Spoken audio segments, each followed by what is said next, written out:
এবারে আমের ফলন বেশ ভালোই হয়েছে। এবারে শাশুড়ি মায়ের জন্য কিছু না নিয়ে কেজি 5 আম নিয়ে যাব। মানে কেন? কেন মানে কদিন পরেই তো জামাই ষষ্ঠী। আম কাঁঠাল এসব নিয়ে শ্বশুর বাড়ি যেতে হবে না? মা গতকাল চিঠি লিখে পাঠিয়েছেন যে এবারে জামাই ষষ্ঠী করছেন না। কেন?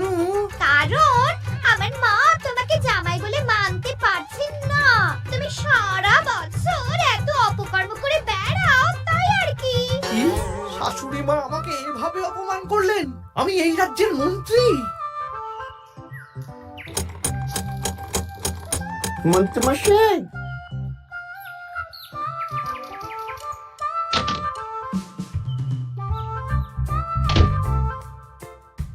মন্ত্রীমশাই, কানাঘুষে খবর পেলাম গোপাল এবার ওর জামাইকে গলদা চিংড়ি ইলিশ মাছ দুটোই খাবে। বলিস কি রে? গোপালের বাড়িতে জামাই ষষ্ঠীতে হই হুল্লোড় হবে, খাওয়া দাওয়া হবে, আর আমি সেদিন বাড়িতে বসে আঙ্গুল কামড়াবো। ইস! তাহলে গোপালের হই হুল্লোড় ভেস্তে দি। ঠিক বলেছিস। শোন, দুটো চিঠি লিখতে হবে, মানে ভালো কাউকে দিয়ে লেখাতে হবে। কি চিঠি? একটা চিঠি লেখা হবে গোপালের জামাইকে, আর আরেকটা চিঠি লেখা হবে গোপালকে। চিঠিতে কি লেখা থাকবে মন্ত্রী মশাই? গোপালকে যে চিঠিটা পাঠানো হবে সেটাতে লেখা থাকবে জামাই ঘুরতে যাবে বলে এবছর জামাই ষষ্ঠীতে তারা আসতে পারবে না। আর জামাইকে যেটা পাঠানো হবে সেটাতে লেখা থাকবে গোপাল এবার রাজবাড়ির কাজে খুব ব্যস্ত, তাই জামাই ষষ্ঠীতে কোনো আচার অনুষ্ঠান করতে পারবে না, তাই এবারে জামাই ষষ্ঠী হবে না, তাই তো? একদম তাই। তোরা এই চিঠি পাঠানোর ব্যবস্থা কর। অন্তত নিজের মনে শান্তি না থাকলেও গোপালের অশান্তি দেখলে একটু তো সুখ হবে।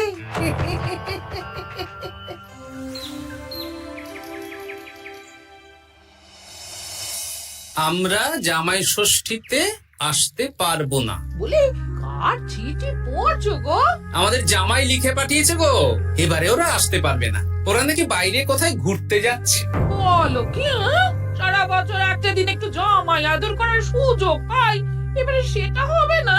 আমিও তো তাই ভাবছি গিন্নি, জামাই বাবা জীবন ঘুরতে যাওয়ার আর সময় পেল না। আমার মনটা খুব খারাপ লাগছে গো। আমি কিভাবে জামাই আদর করবো গো?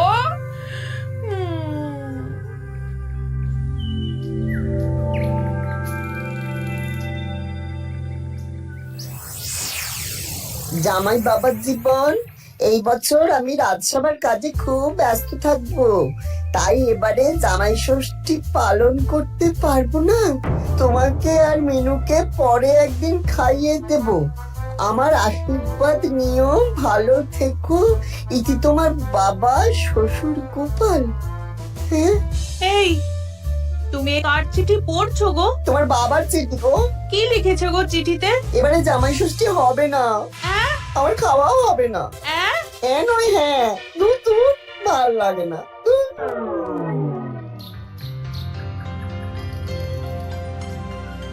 সবার খবর কি বলো? খবর খুব খারাপ মহারাজ। কেন গোপাল? কত আশা করেছিলাম এবার একটু জাঁক জমক করে হই হই করে জামাই ষষ্ঠী পালন করব, কিন্তু সেটা এবারে আর হবে না। কেন গো গোপাল, তোমার কাজে কে আবার বাধা দিল? জামাইকে ডাকো, খাওয়াও, সেদিন রাজসভা ছুটি থাকবে, কোনো চিন্তা নেই। যদি জামাই না আসে তাহলে জামাই ষষ্ঠী কি করে হবে মহারাজ? হ্যাঁ, জামাই ছাড়া জামাই ষষ্ঠী? না না না, তা কি করে হবে? আমি বিয়েই করিনি, তাই আমার এই জামাই ষষ্ঠী সপ্তমী কিছুই নেই।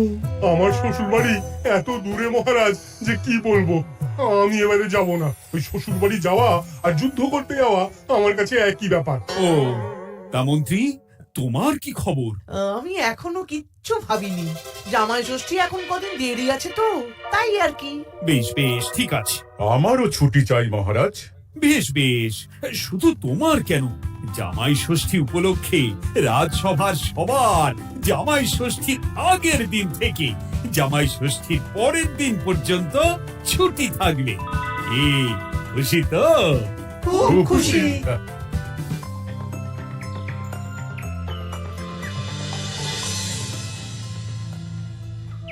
এ কি গো গিন্নি, আজ শুধু আলু সেদ্ধ আর ভাত। আমার মনটা ভালো নেই। তোমার ইচ্ছে হলে তুমি নিজে রান্না করে খাও গে যাও। তা তোমার আবার কি হলো? কি হলে তুমি জানো না বুঝি? আমাদের জামাই আসবে না। প্রত্যেক বছর উপোস করে থাকি, জামাই বাবা জীবনকে খাওয়ায়। জামাইকে খাওয়ানো কত কত পুণ্যের কাজ। ও এই ব্যাপার, তুমি খাওয়াতে চাও তো? শোনো গিন্নি, আমার মাথায় একটা বুদ্ধি এসেছে। এতে তোমারও পুণ্য লাভ হবে। কি বুদ্ধি শুনি? আমাদের রাজ্যের বেশ কয়েকজন জামাইকে খাওয়ালে কেমন হয়? মানে যারা ধরো জামাই ষষ্ঠীতে শ্বশুর বাড়িতে যেতে পারবে না। মানে মানে এই যে ধরো না, আমাদের সেনাপতি তো দূরে শ্বশুর বাড়ি বলে এবছর যাবে না। ওকে বা ওর মতন আর কয়েকজনকে যদি জামাই ষষ্ঠীর দিন আমরা খাওয়াই, তাহলে কেমন হয় গিন্নি? তাহলে তো বেশ ভালোই হয় গো। এই বছর আমাদের নিজেদের এক জামাইকে না খাওয়াই, অনেক জামাইকে একসাথে খাওয়াবো। হ্যাঁ বেশ, তাহলে তুমি গ্রামে কয়েকজন জামাই খোঁজো। ঠিক আছে গো, ঠিক আছে। আমি আজ বিকেলে দেখছি।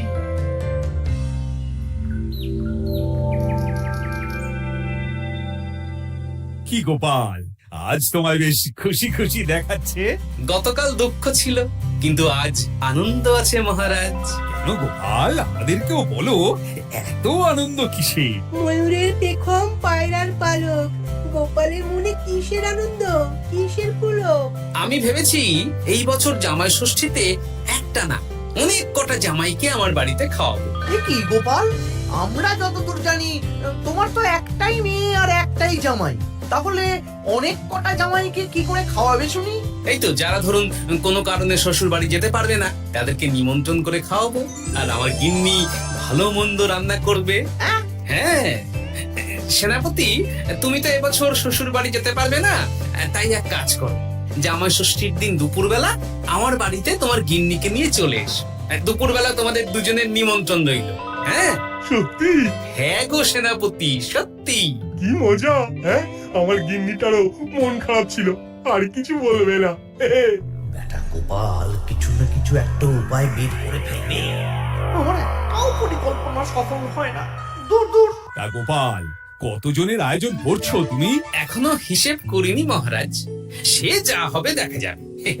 আমার গিন্নি যেমন রান্না করতে ভালোবাসে, তেমন খাওয়াতেও ভালোবাসে। খাওয়াও খাওয়াও, প্রাণ ভরে খাওয়াও।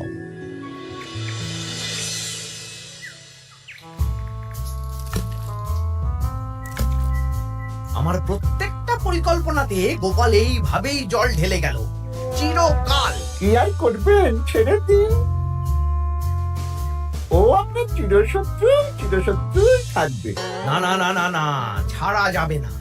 তোরা বুঝতে পারছিস না, এভাবে গোপাল গণজামাই ভোজন করিয়ে কত মান সম্মান বাড়িয়ে নেবে। হ্যাঁ, আপনার কূটবুদ্ধি আর গোপালের শ্রীবৃদ্ধি হবে। একদম বাজে কথা বলবি না।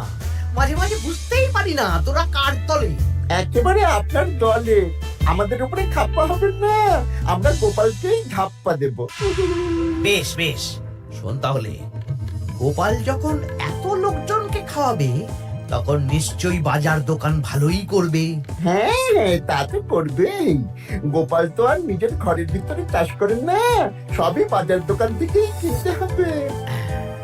তোরা আজ থেকেই সব দোকানে দোকানে খোঁজ নিতে শুরু করে দে, গোপাল কোথায় কি কি বায়না করছে। আচ্ছা, তারপর ওই মালপত্র বাজার দোকান থেকে আর গোপালের বাড়িতে যেন না পৌঁছয়, সেই ব্যবস্থাটা করতে হবে। মানে বলতে চাইছেন গোপাল বাজার দোকান থেকে বড় কিছু নিয়ে বাড়ি ঢোকার আগেই সেটা ওর হাত থেকে ছিনতাই করতে হবে, তাই তো? একদম তাই। যা, এক্ষুনি সব দোকানে দোকানে খোঁজ নেওয়া শুরু কর। ঠিক আছে মন্ত্রী মশাই।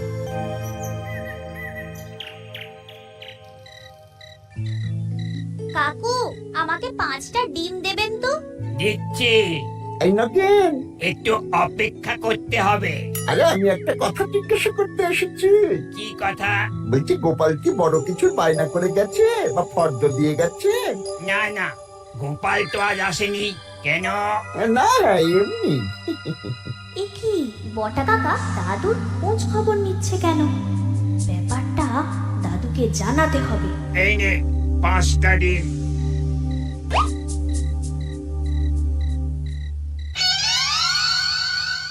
বাসমতি চাল 5 কিলো, মুগ ডাল 3 কিলো। একটু পায়েসও তো বানাবো। গোবিন্দভোগ চালটা লিখেছো তো? এই তো লিখছি। হ্যাঁ, গোবিন্দভোগ চাল 2 কিলো। দাদু দাদু, তোমরা কি বাড়িতে কোনো অনুষ্ঠান করছো? হ্যাঁ, তা তোকে কে বললো রে? পুটির বাবা মাও তো আসবে গো জামাই ভোজনে। ও বাড়িতেই হয়তো জেনেছে। বাড়িতে না, মুদি কাকার দোকানে। বটা কাকা একটু আগে মুদি কাকাকে জিজ্ঞেস করছিল গোপাল দাদু কোনো বায়না করেছে নাকি। বটা জিজ্ঞেস করছিল? আমি যতদূর জানি বটা তো অবিবাহিত।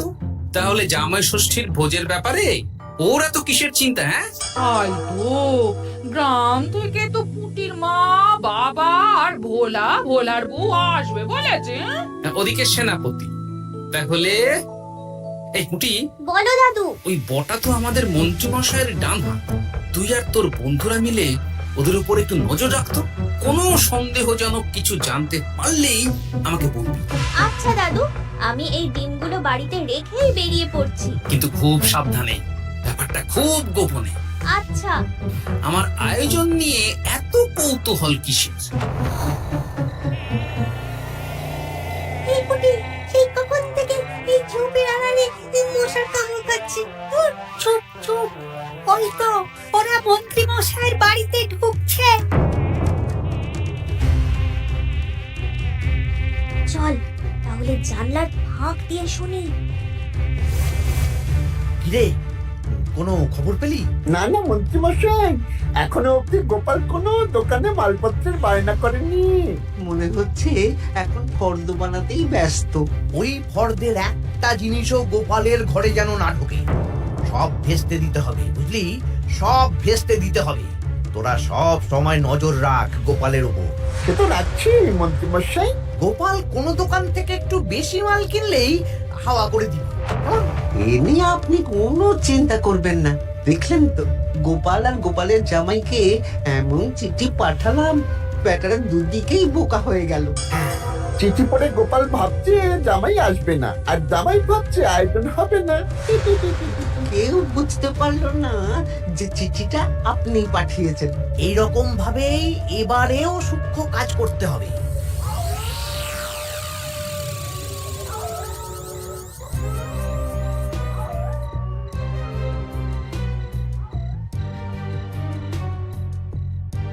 দাদু দাদু, খবর পেয়েছি। কি খবর রে? খবর মানে একেবারে গরম খবর। আরে কি শুনলি সেটা বলবি তো। বটা কাকা আর ঘটা কাকা এখনো অব্দি গোপাল কোনো দোকানে মালপত্রের বায়না করেনি। গোপাল কোনো দোকান থেকে একটু বেশি মাল কিনলেই হাওয়া করে দিবি। দেখলেন তো, গোপাল আর গোপালের জামাইকে এমন চিঠি পাঠালাম, ব্যাটারা দুদিকেই বোকা হয়ে গেল। ও আচ্ছা, এই ব্যাপার। তার মানে মন্ত্রী মশাই আমাকে টুপি পরিয়েছেন।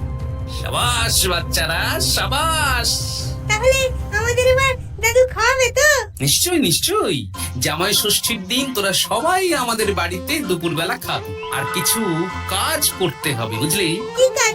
বলো দাদু, বলো। আমি যে বড় ফর্দ বানিয়েছি সেটা অনুযায়ী একসাথে আনা যাবে না।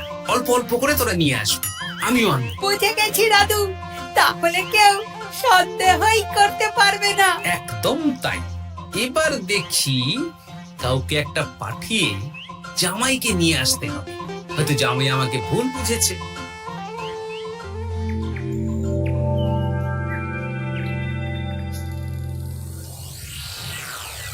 কাকু, আমাকে 500 গ্রাম গোবিন্দভোগ চাল দাও তো।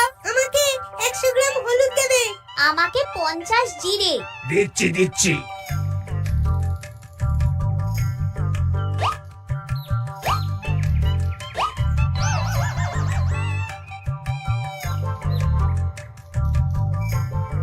আরে ওই তো গোপাল।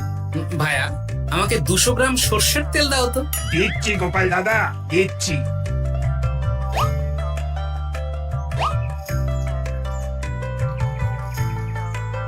কি কিনলে গোপাল? তেল কিনলাম, সর্ষের তেল। এইটুকু? ওই আমাদের কর্তা গিন্নি দুজনের সংসার, এইটুকু তেলেই দুজনের চলে যাবে। তোর লাগবে? না না, আমি তেল নিয়ে কি করব?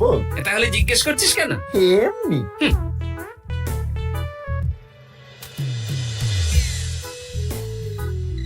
গোপাল এখনো কোনো দোকানে বায়না করলো না? না না, শুধু একবার 200 গ্রাম সরষের তেল কিনলো আর বিকেলে 250 গ্রাম গোবিন্দভোগ চাল।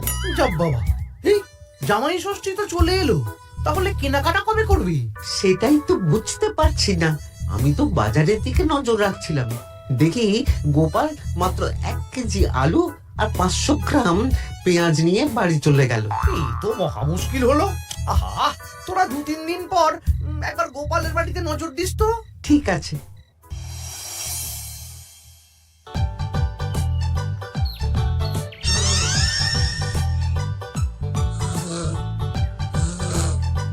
মা ঘুমোচ্ছে, এই সুযোগ। চল পাঁচিল টপকে রান্নাঘরের পিছনে যাই। হ্যাঁ চল।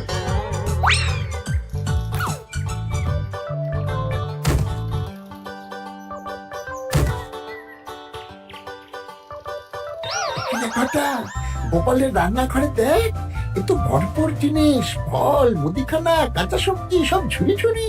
তাই তো, চল চল চল। বলিস কি, গোপাল এত জিনিস কি করে আনলো? সেটাই তো বুঝতে পারছি না। এ কি, আমার ওপর দিয়ে বেরিয়ে গেল। শোন, মাছ মাংস আর দই মিষ্টি তো দিনের দিন কিনতেই হবে, ওগুলো যেন গোপালের বাড়িতে না পৌঁছায়।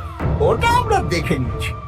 একদম বিড়ালের মতন ওত পেতে বসে থাকবো, সুযোগ পেলেই ছো মারবো। বিড়াল না, বাঘ হতে হবে।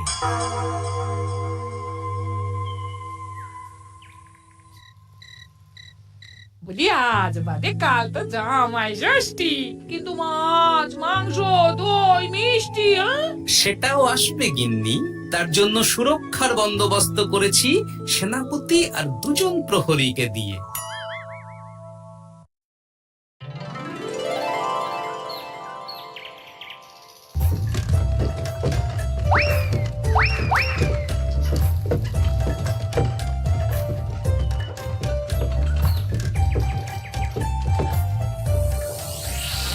বেটা গোপালকে মাছ মাংস দই মিষ্টি নিয়ে এই রাস্তা দিয়েই ফিরতে হবে। বাড়ি পৌঁছাতে পারবে না, তার আগেই হবে আক্রমণ।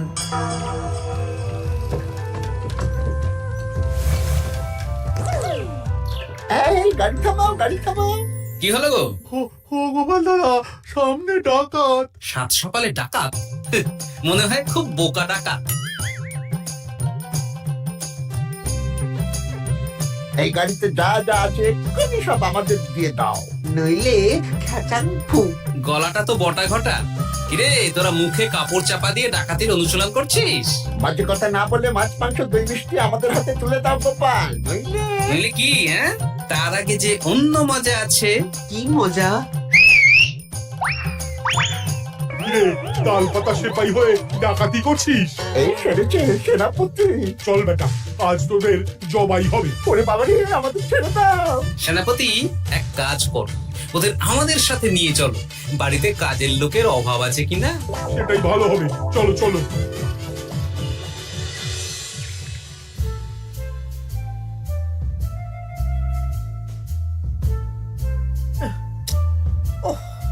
কি এত বেলা হয়ে গেল, এখনো বেটারা এলো না। যাই তো একবার গোপালের বাড়িতে ঢু মেরে দেখি। উফ, এ কোথায় যে গেল গোটা ঘটা। বাবা বাবা, খাওয়া দাওয়া কখন শুরু হবে? এই তো জামাই বাবা জীবন, মাংসটা হয়ে গেছে, বটা মাছ ধুতে গেছে, ও এলেই মাছ ভেজে সর্ষে ইলিশ বানানো হবে। উফ, আমার যা তর্স হয়েছে না। এ বাবা, এই তো বিশাল আয়োজন। এ কি, গোটা কাঁঠাল ছাড়াচ্ছে। এই এই গোটা, তুই এখানে কি করছিস? আরে মন্ত্রী মশাই যে, আসুন আসুন আসুন, দেখুন বিনে পয়সায় একটা আম কাঁঠাল ছাড়ানোর লোক রেখেছি। মানেটা কি? গোপাল দাদা, সব মাছ ধোয়া হয়ে গেছে, এবার আমি কি করব? এ কি, গোটা মাছ ধুচ্ছে? হ্যাঁ, এবার সর্ষে বাটবে। আপনার সব পরিকল্পনা বানচাল হয়ে গেছে মন্ত্রী মশাই। এই সেরেছে। তার মানে গোপাল সব জেনে গেছে। পালিয়ে যাবেন কোথায়? আমাকে ছেড়ে দাও। বটা ঘটা বলেছে যে আপনি নাকি শ্বশুর বাড়ি থেকে নিমন্ত্রণ পাননি, সেই দুঃখে এই কুকর্ম করতে চেয়েছিলেন। হ্যাঁ গোপাল, হ্যাঁ, এই দুঃখ কাকে বোঝাবো গোপাল? তাই আজ এই খুশির দিনে আপনিও আমার বাড়িতে জামাই ভোজ খাবেন। সত্যি? 100% সত্যি। আজ আর কোনো শত্রুতা না করে আসুন, ভালো করে হাত পা ধুয়ে ঘরে বসুন। সত্যি গোপাল, তোমার মনটা কি বড়। মন না, পেট। এই সেরেছে, মন্ত্রী মশাই আর গোপালের ভাব হয়ে গেল। তাহলে আমরা এবার থেকে কার হয়ে কাজ করব? আমাদের বাড়িতে সকালে বাসন মাজবি আর রাতে ওনার বাড়িতে। হ্যাঁ, জয় গোপাল বাবা শ্বশুরের জয়। শুভ জামাই ষষ্ঠী।